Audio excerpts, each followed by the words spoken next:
Hello, everybody. Hello, two family members that are watching. We got two already? Yeah, it says we got three. Three viewers. That's unheard of. Wanda, Kimmy, and Mark Hayes. Oh, no. No, I'm just kidding. I'm assuming. Yeah. Hello. We're coming to you guys live from Yvonne's doghouse. Just kidding. Yeah. Bad joke. Hey, so that's my son Spencer. He's calling me from South Bay, where I heard last week on the news they have a problem with the West Nile virus. Yeah. Mosquitoes. Yeah, so. Someone died from it and was confirmed. I think 80-year-old man or something like that. Yeah. Yep. That's a shame. Yeah, it is. You can't leave standing water around. You can't. I mean, how? I thought we became immune to that. You know, doesn't our body become immune to, like, you know, the Black Plague and all that stuff? I didn't get my doctorate in that kind of stuff, so yeah, neither I don't know. I just try to. Remember when you were a kid? I bought this bug zapper from when we were living in San Dimas in the '90s at a swap meet. It was a big bug, like I kind of remember purple light. Thing.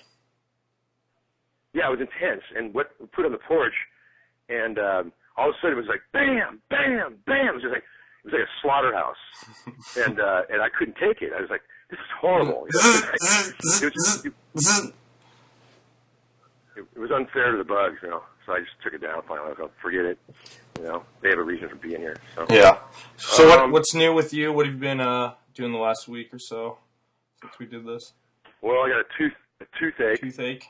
In the back of my yeah, and you caught me off guard. Yeah, so I yesterday I said let's do the podcast at Tuesday, and I will drive down to him, and we won't do it live, but we'll record it, and then I'll put it up later. And but I decided that I don't want to go down there tomorrow, and so I decided to do it on the fly. And I gave him like an hour's notice, but I didn't specify in the text message that it was today. So he was thinking tomorrow we're going to be doing it at 2:30. But yeah. And I'm ill prepared. I mean, what's new though? What's new on this point? Well, I know. Well, that's true, but I was about to go down for a nap that was desperately needed because this toothache has been causing me problems. Hard to eat because hot and cold. What time do you go to sleep? It's a late night as usual, and then it woke me up. You know, the tooth woke me up. It said, "Come on, get up. Time for you to suffer." And anyway, but I just finished some soup, which is good because I've had like a sore throat and a congested thing going on since about, I'd say Friday morning when I woke up, and I had to drive out to Pasadena and go record with Corey at his pad because he's back from the road again, and we took advantage of that. I drove up there. What'd you record? You work at same shit? We've been working on the man of no one's dreams. We've been so far we got a killer drum track. I'm really into that. And let's see, I think we mentioned it, or maybe not. He recorded it at a church. He had to use a church. The drummer is Armenian, and he belongs to a church. And this guy smokes on drums though. And he used like a kid kit, a small kit, because I think he had to sell his kit, because times are tough. Yeah. And so he has his kid kit. And to play on the song "The Man of No One's Dreams," I mean, nobody knows this yet, but it's intense. It's like a drum solo throughout the whole song almost. And it takes skills. So that's cool. What tracks did you guys throw down on? We did guitars on Friday. We spent about 3 or 4 hours at his studio, and we kind of got it. I think that those parts, and we still have to do a solo on it, and but we got the rhythm tracks down. He played acoustic guitar for me. Corey has a stronger wrist because he's a bass player who is constantly performing, and that develops the wrist. Now me, I barely perform, so but I'm the writer, so it kind of helps me get into the club, All right, well, we're gonna. Today's a little different because we're not together, so we're just gonna kind of play some. I'm gonna play some of your songs. I'm gonna play some of my solo shit, and right, I can blow my nose. Yeah, you can get your coughs out of the way because you don't take care of yourself, man. You need to take your multivitamins. And I know. I do take the calcium and vitamin. And you need to switch over to an e-cig. An e-cig, right? That's true. Smoking too much, that's true. Or just do what I do and just like if you really want to quit smoking, every time you want to have a cigarette, just smoke some weed, and by 7 o'clock you'll be asleep. Well, yeah, I don't have any of that, so. Alrighty, well, I think we're going to play the one video that we did. We recorded, I think, 3 of them, the live for Front Kick Review. My website, or my YouTube page that I've had for a couple of years. And, so you did Tin Idol. And I remember you were sick then, too. And you had the flu. That was a couple of years ago, right? And it just never went away. But I was a trooper. I knew you guys you wouldn't accept no. You spent too much money on it already. Yeah, didn't you get hire like a bunch of went to this place called Wood and Nickel, rented equipment, and it was my first time. I didn't understand like all the equipment that we would rent in the package that we got. And so when I signed off on it, I checked the list off real quick, and then I guess they said that we took one of their lights, a backup light or something like that, and they're trying to charge me for it. And eventually I just had to explain that was my first time, and I didn't steal your light. And ignorance is no excuse. It was on both sides. It was the guy didn't put the light in our package, but which he was supposed to, and so we didn't get a package, or didn't get a light, and I signed off that we got a light, even though we didn't get one. Oh, okay. And so kind of they're at fault for not knowing their own inventory. And my fault for signing off on it and then not, being negligent. It's good. It's good when you're out there in this world of cutthroats and greed and even in especially in that industry. But and then you find a fault in their because they're lazy. Some detail, and then they try to point the finger at you, which is classic, of course. And it's like you're lucky. It's your lucky day when you find out that they screwed up. That happens to me sometimes in life. I go, guess what? I think about it, and I go, guess what? I come back. You are the motherfucker that fucked up, not me. You made me look bad. You did all shit. You accused me of being a thief. And then suddenly everybody's friends, you know. All right, so we're gonna play Jeff Hayes' 10 Idol live from. Can I explain to the two people? Yeah. What 10 Idol is Go about? Well, 10 Idol, I think it was in the 90s. I was into Hawaii Five-0, the original series, and they had one of the titles. I was just watching one day, and it was called 10 Idol, and Tin and then Idol, and well, it turns out it's like a false god, and I guess I assume it's a Polynesian expression. It's like a false god, and so I turned it into it's a false god, but I wrote a song about a girl.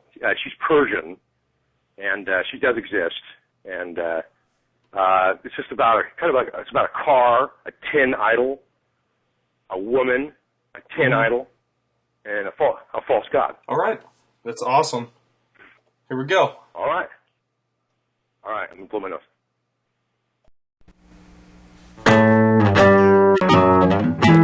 Driving on the road, doing about twice the limit, hearing that song, with the bass line in it when she flies by me. The wheels are spinning backwards and I'm excited and I'm delighted. I think I found a real tin idol. I am excited and I'm delighted. Now I'm just a kid, I admit. Knows no better, but I'm damn old on the outside. I got skin of leather and she's so fine. She's spinning back with me, I'm excited and I'm delighted. I think I found a real tin idol. I'm excited and I'm delighted. She can be tall and not too bright. She can be mine, maybe tonight.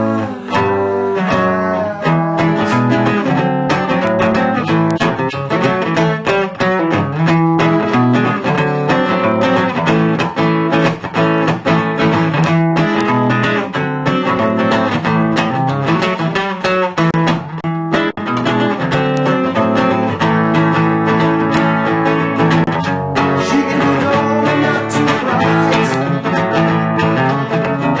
She can be mine, maybe tonight. Get her on the floor, spinning backwards and she's begging for more. So I tear up the Persian and she comes blind. And it's killing me. I'm excited and I'm delighted. I think I found a real tin idol. I am excited and I'm delighted. I think I found a real tin idol. I am excited and I'm delighted. And she's killing me. Yes, she's killing me. Oh, she's killing me.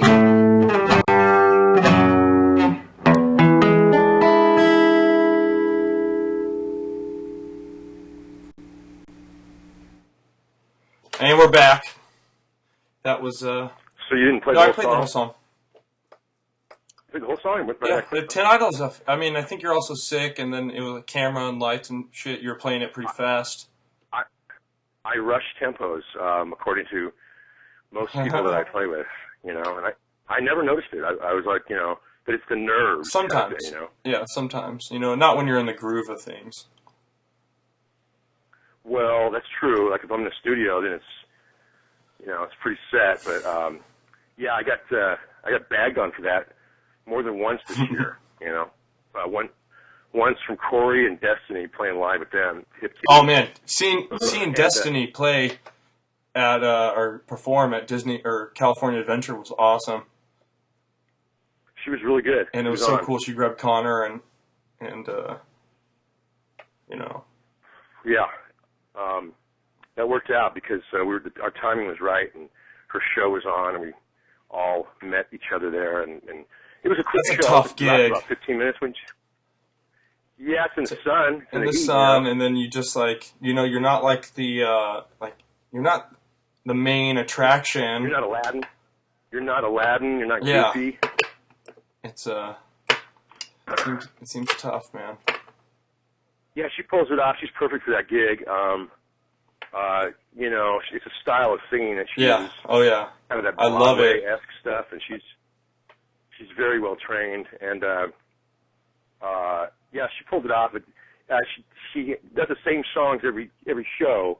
And having been in a musical before, it's it gets to be redundant, and it's memorization and all that stuff, and it does work. But I mean, she gets paid for performing 15 minutes, but the preparation for that is probably extensive. Yeah, I mean, fuck. I just feel like at any job at Disney is going to be tough to do, and then especially if you have to perform in fucking 90-degree weather. Yeah, summertime is probably difficult, especially when you're a performer and you are without cover. Yeah. And I know this from experience that there's some people out there that some promoters that don't think about that. They put on a show, and here as the artist, I failed to mention. It's the summertime. Is there a car? Like the last festival, the Claremont Craft Ales Festival. Yeah, it was intense, but nobody thinks about that. That could shit, actually killed you. We're kind of jumping around. Not me, because I'm getting older, but I'm still baking out there, and I'm trying to sing and play guitar. So, I was just thinking about the money though the whole time. I was like, okay, I'm getting paid. So. What else? Yeah, I want to give a shout out to Eric Luna. He's writing for Rocktinidotcom right now. You guys should go check out his articles.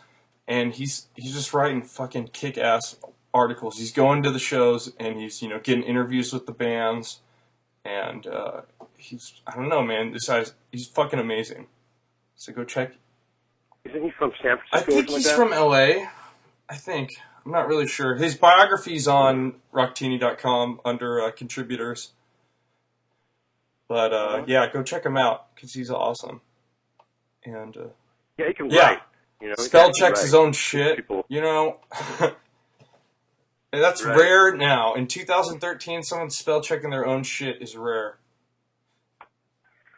Yeah, I mean, I'd be careful about that, usually, But some of these writers, they don't actually have the time. They're doing so many articles. Like that Corey, the article with Corey. I mean, I'm going to bring it up.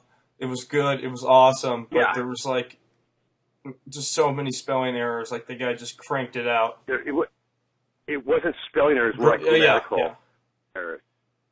And if I'm right, I think I'm right. And it was a lot, and I was kind of surprised, too. It was a really good article. It was a puff piece. Just kidding. It's kind of a disappointment when you're reading it, and Corey mentioned me. Oh yeah, you get mentioned with Chris Cornell and Lucas Nelson and all those guys. Lucas Nelson, Willie Nelson, Chris Cornell, the guy from The Voice, the guy who does the music from The Voice.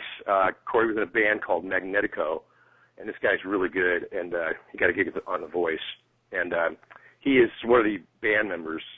So he's mentioned, and then at the end, a schlub like me gets mentioned. It's awesome. I was like, and Brother Hayes, the Brother Hayes group. Yeah, I talked with Corey about that on Friday.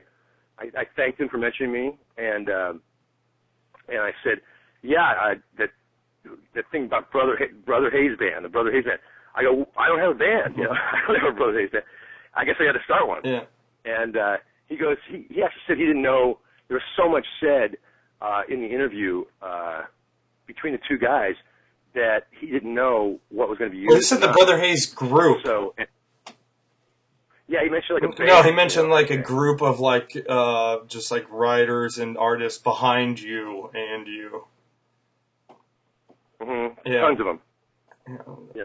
I got to find him. Well, I mean, there's Eric, but he's doing whatever. And, right. Yeah, so you're kind of just on your own right now. So, even though I kind of have a cold and stuff, I was also mentioned that I was eating some food that I wasn't used to eating because I have a toothache and it's kind of hard for me to get food down, hot or cold. And I was eating, this girl comes over here every once in a while, just a friend, and she buys food and sometimes leaves canned goods here or whatever. And I ended up eating this French onion soup, which I just don't eat. I don't have that stuff very often. I didn't grow up on that. I mean, who the fuck grew French onion soup? French onion soup and pork. That's something you eat when you're like 70 years old. Right. Or right. I mean, so, or if you're sick or something, you know. It was like a soup and the dumpling thing. That I combined the two, and it was very salty. Therefore, it was tasty, and I needed a soup. But I realized that people, you know, it's obvious, but some people just eat other foods. You know, they grew up on certain foods, and I was smelling it while I was cooking. I was like, yikes! You know, this reeks more than I do.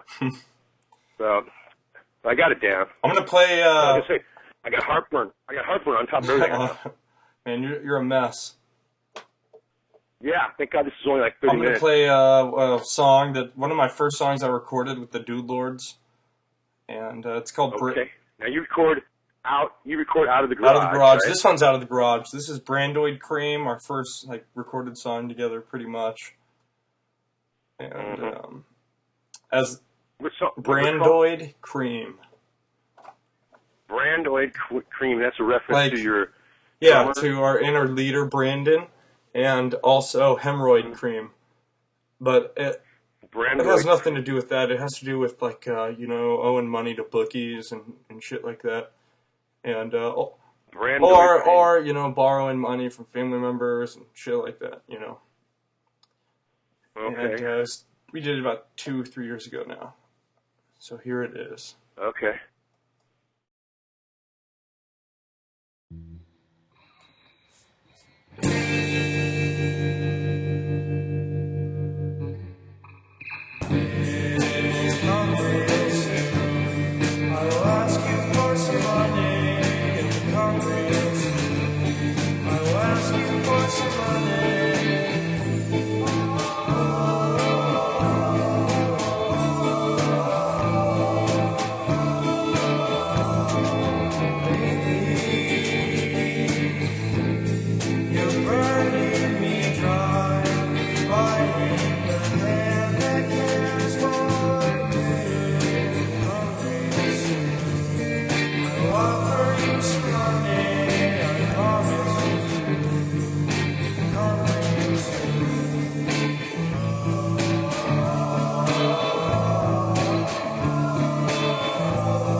All right, we're back. That was Brandoid Cream.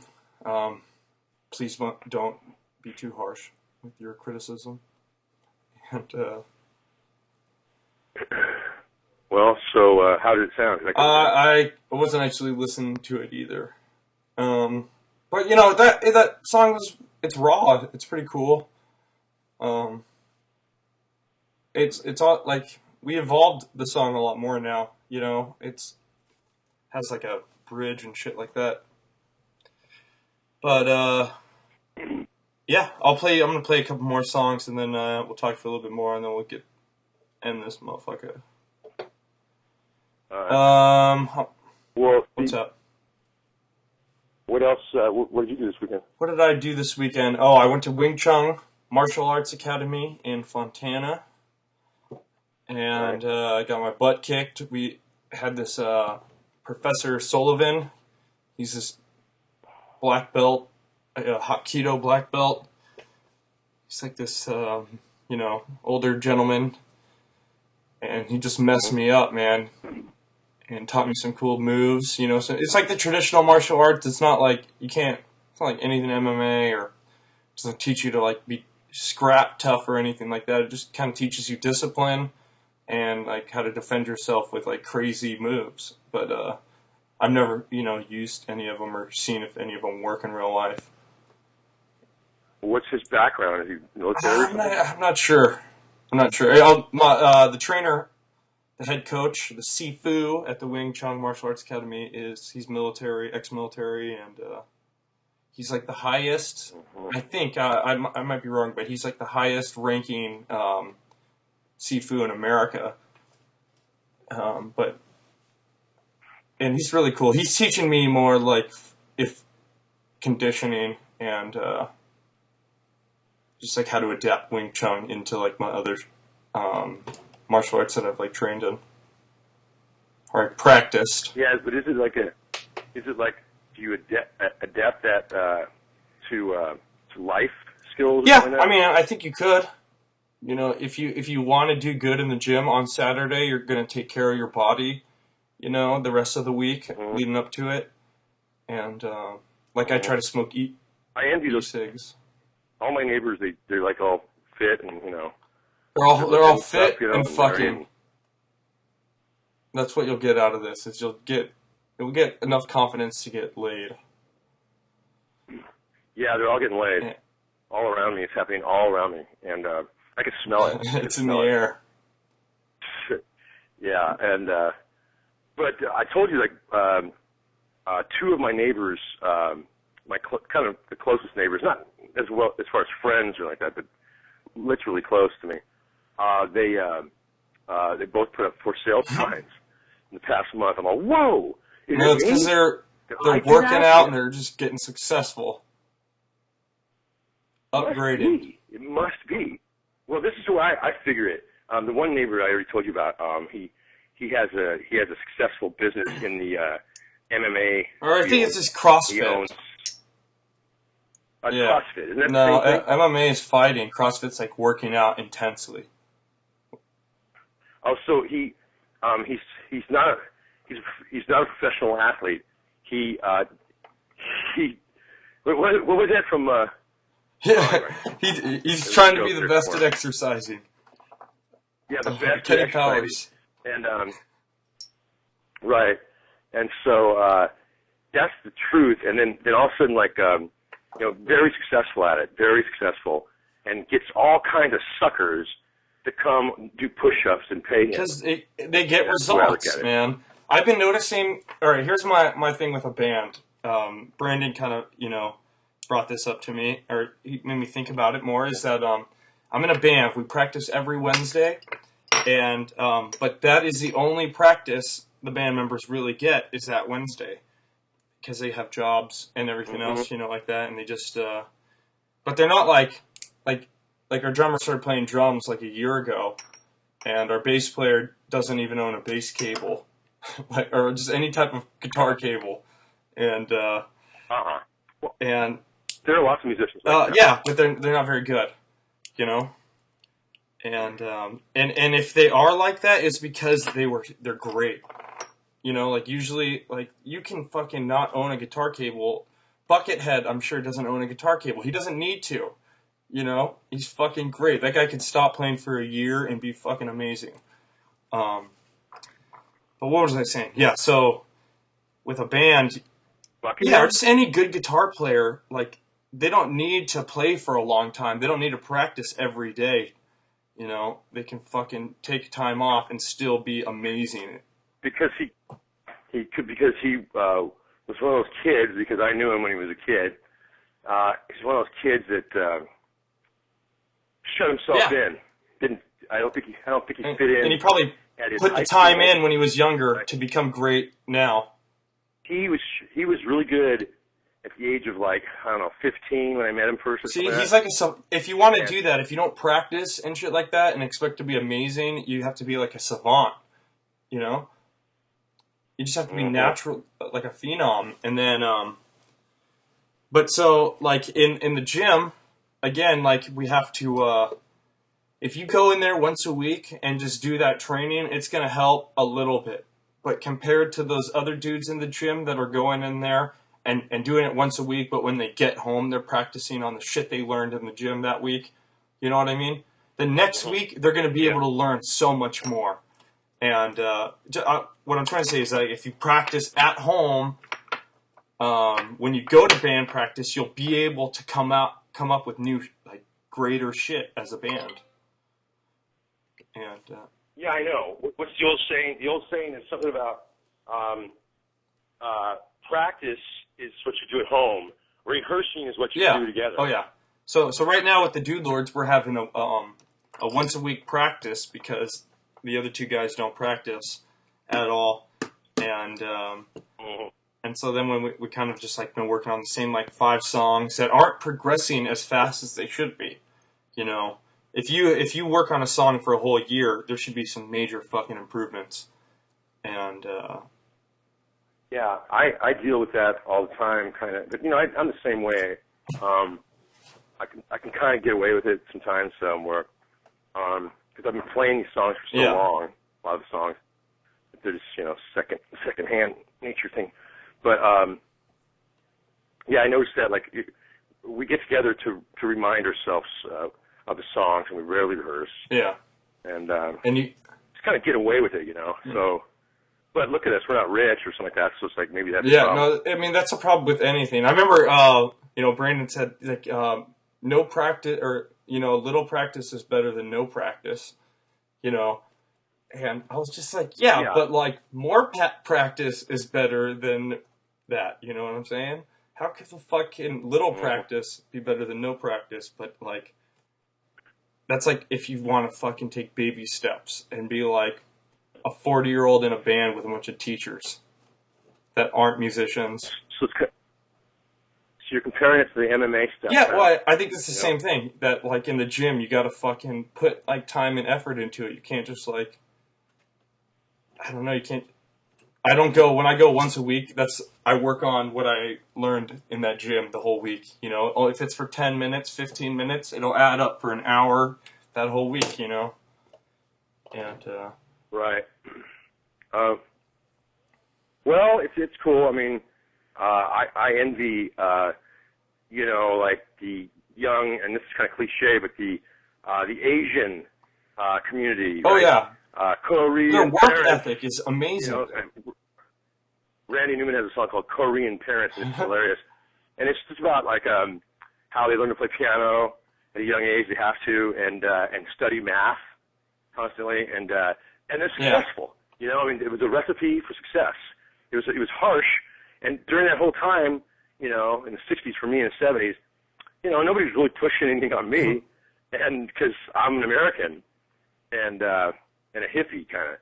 And so I sucked at math. You know, I didn't play piano. I wish I played piano. Now I regret it. And but those, you know, the funny thing about it, they study so much on the as far as an instrumentalist. They're usually instrumentalists that come from and they're not writers usually. And so, but that's in America. I mean, there's great Japanese writers in Japan that are fucking 10 times better than, like, you know, Americans and shit, you know, in movies and screenplays. Man. In any type of art, have you seen Japanese traditional art? That shit is fucking amazing. They're so... Well, it's all like pop. It pops out at you. You know those like that picture of like a giant wave. It's like the blue ocean. I forget what it's called, the Chi or whatever, and the Chi Ocean. And it's just like I think that samurai art is so fucking cool. If you watch this show called Shiguri, it's like Shiguri. It's fucking amazing. It is fantastic, and the cartoon is like nothing I've ever seen before from down here, and. The same with martial arts. Again, Pride FC was fucking great. And, well, don't they live longer on average because of all the rice? I don't think so. Really? Japanese, diet? Maybe Chinese, but not Japanese. I'm just saying. Japanese? Maybe. I mean, they're all radiated and shit. No, not all of them. But they're, you know, they get some problems. And they have so many different types of, like, natural disasters over there. They can't be living longer. Maybe when they come out here, you know, they live longer. Maybe when they come out to America. Really, they get a white woman. And I don't know, but I think Japanese art is awesome, And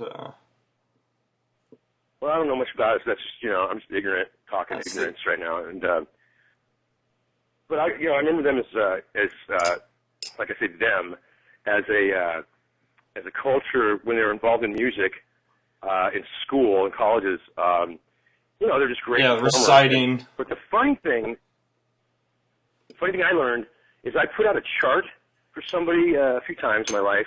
They were classical performers, and they agreed to come in the studio with me and maybe play some strings or something like that, for me, or some piano on a song of mine. And I would chart it out, like a chart. Now, every note is not written out in a chart. And so my experience was they just stared at the piece of paper and they didn't know what it meant. Like, they didn't know what the chord C. They didn't know A minor. It has to be totally written out, and they could sight read. It's all math to them and repetition. Totally. And so it surprised me because they're really good. And I said, wow, that's interesting. Yeah, they're amazing, and their food's fantastic. And they all look like they know how to do martial arts, and most of them do. And all right, well, we're going to play one more song. I'm thinking I'm going to play Rubber Nail Salon. Yeah, this is one of my solo stuff. I play all the instruments, as you can tell, because it'll be shitty. And yeah, it was all just about some weed that I smoked a long time ago that smelled like a rubber nail salon. So like rubber and a nail salon. Alrighty. All right.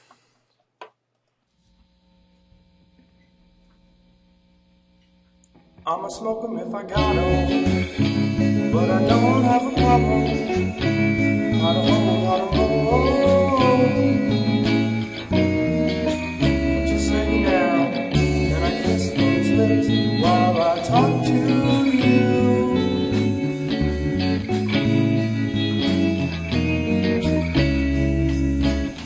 When you are to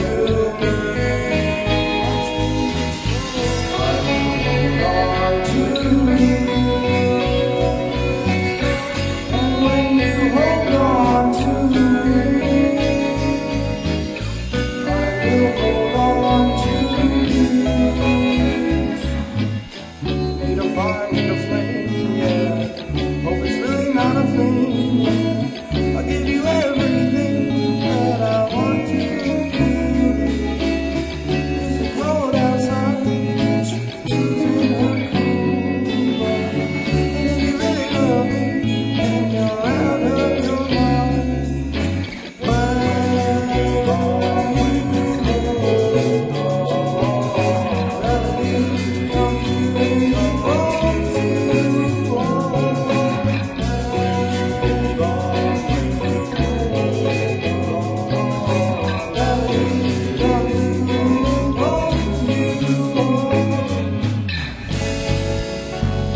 I'ma smoke 'em if I got 'em, but I don't have a problem. I don't know. What you say now? Then I kiss those lips. Alrighty, that was Rubber Nail Salon. It was it's a. I could hear it through my phone, kind of. But it sounded like a. From here, I'm probably wrong. Almost like a reggae thing, Yeah. It's a little doo-woppy, I guess. And it's kind of like so. It should be like ping ching chong, Korean parents. All right. Well, what do you got going on the rest of the week? Are you looking forward to anything? Eating shit. Now I could I cannot look forward to doing this podcast tomorrow since we Yeah. did it. I'm going to give it an okay. You know, I wasn't prepared. But who are we going to get next? What are we going to do? I was thinking if we can maybe get Ian and Ian Crosstown. Yeah, okay. Because he's coming out with a new I music think video, I think.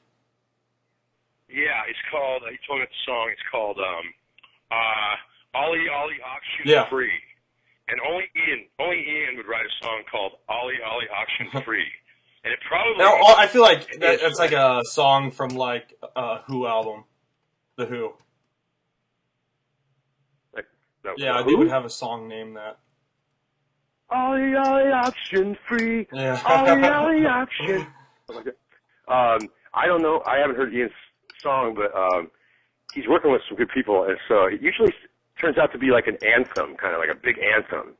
You know, Ian's into writing large anthems for the masses, and he that's, you know, he doesn't say that, but it comes out in his work, and he involves younger people, of course, in the recording process and in his videos. And he gets somebody like a teenager to be a star in his video. Well, and he's got some girls. Got some let's young try to girls. get him on it and let him explain his young fetish. Right. If he comes on with us, if he finds time. Yeah, I mean, you should. It's a phone call. Yeah, I know, but I wish we'd go to his pad, though, dude. Yeah, You know? I mean, if we go to his pad, I'm gonna have to hear about how horrible the traffic was and the drive was and shit like that. Well, yeah, but you know, we can do it online. It'll be cool, unless he's got some cool shit at his pad. And then like you mean the what do you call it? The some Bob Jones paintings at his pad. He's got his studio there, kind of dialed in, you know. He should just start his own podcast from that studio. Oh, you know they're going to do it. Oh, yeah. If they do, they better. If they're watching this, you better get me aboard. I'll produce it. Yeah, they should. Alrighty, well. All right, Spencer. Well, okay, have fun in South Bay, and I'm just going to be infirmed here, and then take it easy. Thank you, guys. Thank you. Thank you, Lola. All right. Bye. See ya. See you. Bye.